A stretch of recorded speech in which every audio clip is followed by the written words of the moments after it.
Consistency. How do I be more consistent? It's definitely up there with one of the most common questions I get asked. How do I stay consistent, Josh? Why do I give up so quickly? Why do I start things with excitement and then abandon them when life kicks in?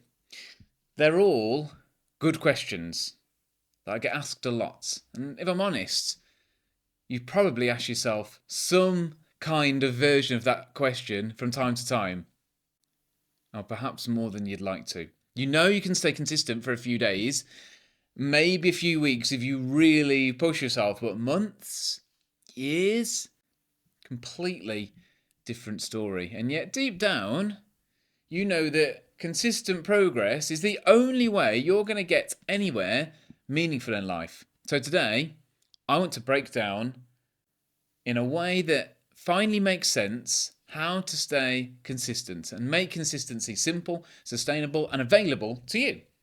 Not based on hype or motivation, but based on structure and identity and the psychology of how human beings actually change. Welcome to Let's Talk Confidence, the first and last place you need to go to build long-lasting confidence. I'm your host and coach, Josh Sutton. Please do give this podcast a follow, drop a quick review, and share this episode with someone who always beats themselves up for not being consistent enough. It helps us grow and helps us to build more confidence and help people the life that they deserve. Right, let's dive in.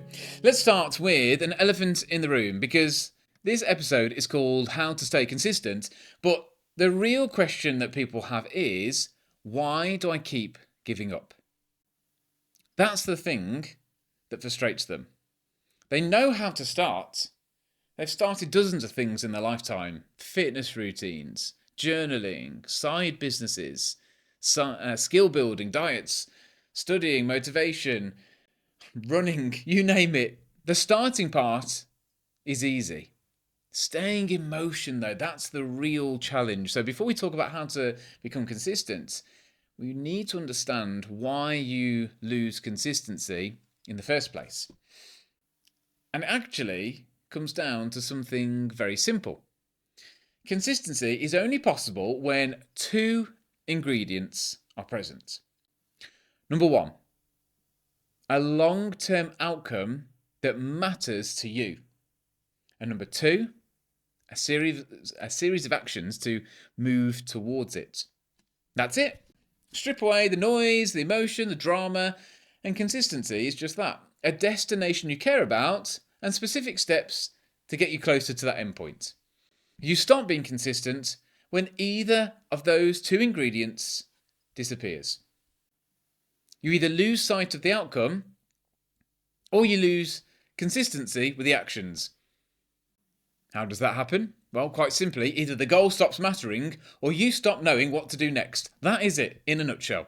That's when motivation collapses. That's when procrastination kicks in. That's when I'll do it later creeps in, the death of all goals. That's when you drift.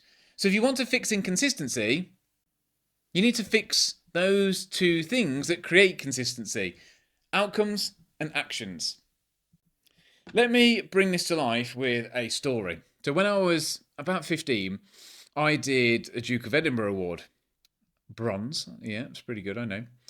Part of it involved a couple of days walking across fields, hills, etc., with nothing but a map, a compass, and really the blind optimism of being a teenager. I look back at this story now, and I'm pretty sure it wouldn't be allowed anymore, but it was character building all the same. Okay, so for about 8 hours a day, over these couple of days, we trekked towards a completely random point on a map, maybe about 15 miles a day. And we only ever made progress by breaking the journey into small landmarks. We'll get to the farmhouse, we'll get to that bend in the river, we'll get to that weird looking tree, a church spire in the distance. If we tried to focus this entire 15 miles in one go, I know we'd have quit by lunchtime. The only way to stay in motion was to focus on the next small target. while holding the final destination loosely in the background. We know where we needed to get to, but we had to break it up to get there. And of course, because we were 15, we also moaned the entire way, got chased by a lot of animals: cows, horses, a bull, sheep. We trespassed in a couple of farmers' fields. We generally spent most of the journey running away from things, but we got there in the end. We reached the final destination. And how did we get there? Why did we get there? Because even when we were complaining, the structure was there. Even when it was difficult, we had a destination of where we knew we were getting to and a series of small steps to get there, without which we'd have given up quickly. We had the destination and the small milestones. Without both, we'd have just been wandering around aimlessly. And this is exactly what your adult life looks like when you're inconsistent. You're walking with no destination and no map. You're just hoping that somehow, magically, you'll stumble into motivation. You'll stumble into a clear path forwards, which, unless you're unlike most people, you won't.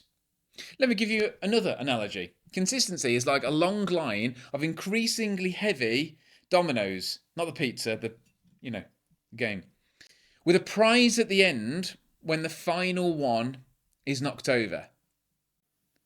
First, you have to choose which line of dominoes you're going to push over. You have to choose what is the prize at the end that I'm willing to push through these heavy dominoes for to get to.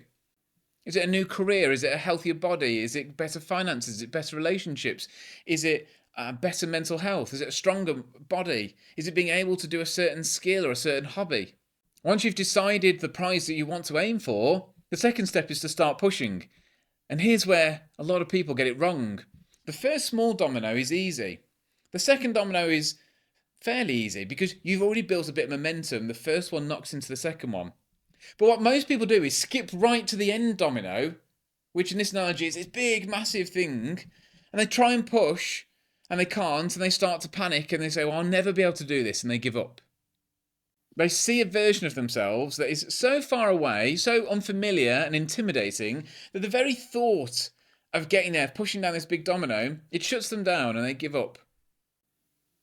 They look at it and they say, I don't know how I'm ever going to do that. I started off well, but this is a long journey. And they give up, really before they even begin. And the truth is, the final domino isn't supposed to be moved by you. It's meant to be moved by the chain reaction created from all the thousands of small actions leading up to that point. The only domino you need to really push is the next one. Whatever the next one is in front. That's what consistency is. Not about thinking about the end, not about catastrophizing the future or where it's going to go, or analysing your entire life, just pushing the next domino. Staying in motion, staying in flow, taking action, and seeing what you learn from the next domino that falls over.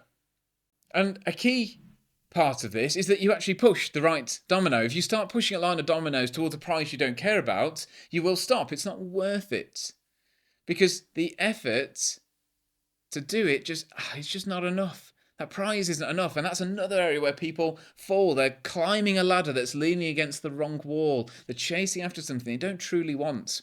Hopefully those analogies helped, and you can apply them to many different situations. So, an example, running a marathon isn't simply turning up one day on race day. It's about putting in the small steps of effort day after day for weeks, months of training beforehand. Building a successful business isn't one big deal that lands in your lap one day. It's the persistence and the consistency of showing up again and again and again, not worrying about the end piece, but what's next. Trying things and failing and slowly building momentum as you figure it out along the way. So let's answer that big question again. How do you stop being consistent? Well, sometimes your goals stop mattering. Sometimes you achieve the goal and didn't think beyond it, like dieting for a holiday, hitting the target weight and then collapsing back to your old habits because you didn't actually have a deeper reason for staying healthy. Sometimes your interests change, and that's okay. Sometimes the effort stops feeling worth the reward. That's when the destination disappears. You remove the destination, the actions, remember? That's where consistency stops. Other times you stop being consistent because you stop making progress, you stop taking the actions. It's not because you're weak, though. It's not because you're lazy. It's because you're not setting the next clear destination or the next clear action. So you drift. So now that we understand some of the psychology behind consistency, let's talk about the system you actually need. Because hoping to be consistent has never worked. And even if it has, it's not a good strategy to pursue. Wanting to be consistent doesn't particularly make you consistent. You must create an environment and a structure that makes consistency as automatic as brushing your teeth. How do I do this? Well, I have a very specific system that I use that has helped me and many of my clients stay consistent over an entire year and beyond. It is easy to show you, but for the purpose of this episode, I'm going to try and explain it. So it goes a little bit like this. First thing you need to do is pick a goal, that destination, that prize. Pick a goal or an outcome that's important to you, nobody else, to you. It might be relationships, family, business, physical health, personal development, whatever it is. They might be some of mine. What are yours? From there, you can create a yearly goal, which are tangible, realistic. Use the SMART format if you want. They need to be a little scary as well. What I'll then do is I'll break them down into quarterly goals, which are very practical, grounded, and realistic goals. And they are really a reflection of who you are at that point. So if I set a goal in January, that's what the January version of me wanted at that point. They might change over time, but commit to something at that point. From there, I'll break them down into monthly. So I know what things need to look like by the end of March. Then I'll say, okay, what's it need to look like by the end of February, by the end of January? From there, in a given month, I'll then break them down into weeks and choose a handful of tasks that are going to move me forwards on a weekly basis. Now, these are tasks once we get to weekly.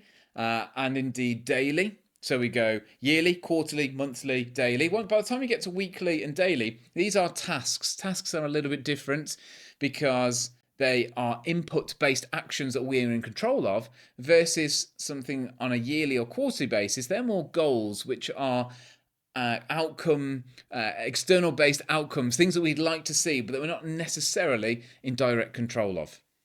Most of my attention goes on the daily. It's a notepad on my desk I write at the end of each night. The daily actions is, if you like, the engine room of consistency. These are the tiny steps, the small behaviours, things so simple that they're quite difficult to fail at. They're just tasks that I'm in control of. Because the truth is, my long-term goals, my yearly goals, they aren't achieved by looking into the distance, like that end domino. They're achieved by daily repetition, daily consistency. Brushing your teeth isn't a huge task, but brushing them every day creates a huge difference. And your goals work in the same way. And here's the beautiful part. This system works both ways. The big goals guide the small actions, and the small actions build the big goals. Without the destination, you lose interest in the daily actions. Your daily actions have to serve the longer term goal. Because nothing meaningful would come from them. You're just busy. And you've met people like that. Busy, busy, busy, but don't achieve anything. But without the daily actions, this big goal just stays as this juggernaut, this thing that you're supposed to be working towards, but it just seems scary. That's what happens when people set New Year's resolutions, but don't create a system to support them. It just stays as a big goal. Before long, you say, how am I ever going to complete this? And you silently fall away.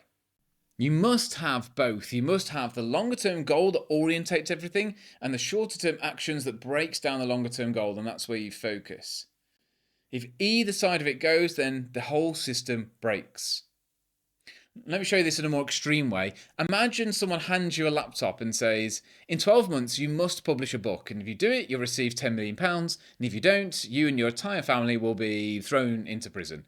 I know it's a little bit dramatic. Nice balance of carrot and stick there. What would you do? You've got to write a book in 12 months. Well, logically, you'd look at the goal and then you break it down. Okay, 12 months. Well, by 9 months, I need this much written. And by 6 months, I could do with this much written. By 3 months, I probably need to be at this point. You'd break the 3 months then maybe into monthly targets. And then weekly ones. Week 1, I need to do this. And go, right, tomorrow, I need to do this. Today, I need to do this. You keep zooming in and out. So where am I in the big picture? Right, let's zoom back in and see what I need to focus on today. You're aware of the long-term goal, but you're ruthlessly focused on the daily actions. Why? Because that's the only way to guarantee consistency. The reason people fail is because they stare at the 12-month goal with no idea what to do tomorrow. So with this in mind, let me offer a couple of more practical tips that have really helped me enormously in implementing this system. Tip number 1, comparison will destroy your consistency. So don't do it. A little bit of comparison can inspire you sometimes, but most of the time, it just hands your brain a stick to beat yourself up with. Why? Because the moment you compare yourself to someone further ahead, you replace your long-term goals with theirs. And then everything you've been doing feels a little bit pointless because it's not aligned with that person's journey. Stay in your lane. Your timeline is yours and yours alone. You might be playing different games to other people. I realised a couple of years into my business that I kept taking business advice from mentors who didn't have children.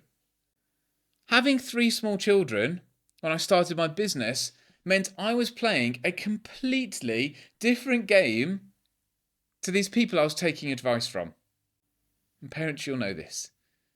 Take advice and inspiration, sure, but be wary of making comparisons, as they truly are usually the thief of joy. Tip number 2 then, your long-term goals must have a big why. Without a compelling reason, your daily tasks lose meaning, and it's difficult to be motivated by them. When the why is weak, actions can feel a little pointless.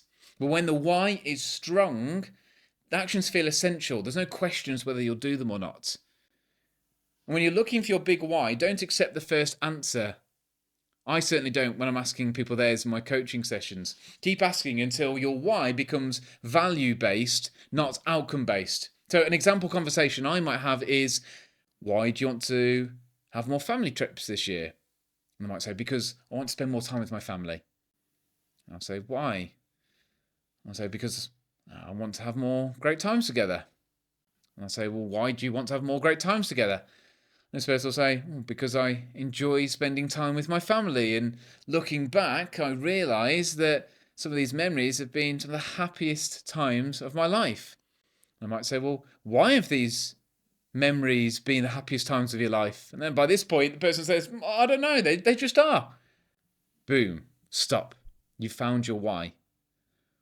When it's value-based, when your why is value-based and you can't really explain them further, it's just a thing deep inside you that's important to you, you found the core reason of why you're doing what you're doing.